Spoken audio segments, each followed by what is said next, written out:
Përfaqësuesi i njësisë rajonale të Ministrisë së Arsimit në Kërçov, Hamdin Rushaj, në një intervistë për televizionin Nuskana, thotë se ligji për arsim më shumë ndësit kur bëhet fjalë për rregullshmërinë e arsimtarëve dhe përmbushjen e plan programit vjetor të mësimit. Sipas tij, nuk lejohet mungesa dhe humbja e orëve mësimore më shumë se 3 ditë pune.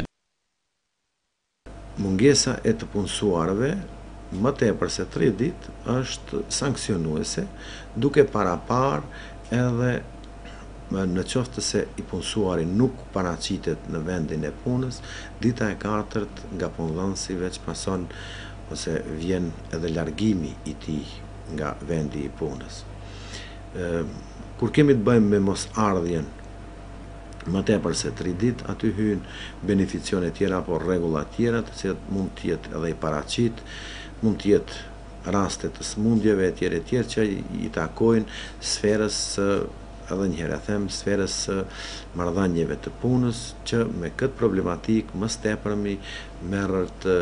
inspektorati tjetër, pra jo i arsimit, thjesht inspektorati i punës, por hyn në lojë apo vjen në shprehje, është më së miri është ta themi, atëherë kur ka edhe veprime apo sanksionime nga ana e punëdhënësit në lidhje me mosardhjen në punë, do të thonë kur i shqiptohet ndonjë dënim apo largim, më thash zoti, ta themi kështu, edhe nga vetë vendi i punës. Çka ndërmerrni ju në raste të këtij? Po ashtu siç në mes të fjalëve apo në mes të kësaj deklarate që unë e thash, është ajo se Inspektorati Shtetëror i Arsimit njëherë së pari nuk ka mundësinë reale që të ndjek dhe të shef rregullshmërinë e të punësuarve.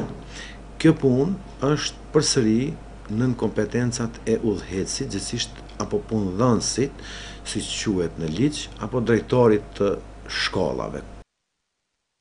Rregullshmëria e mësimdhënësve në procesin mësimor është e precizuar me ligj, por sa i respektohet në rastet kur arsimtari përveç shkollës ka edhe angazhime të tjera dhe është bartës i funksioneve politike, por edhe i aktiviteteve të një shoqate jo qeveritare. Nuk do të hyjmë në kompenzimet mujore që merr arsimtari nga shkolla, pozicioni politik që e ushtron, apo nga aktivitetet e shoqatës që ai udhëheq, por sa humbin nxënësit nga mungesa permanente e tij që vjen si pasojë e udhëtimeve jashtë vendit, herë në Zvicër, herë në Austri e herë në Turqi.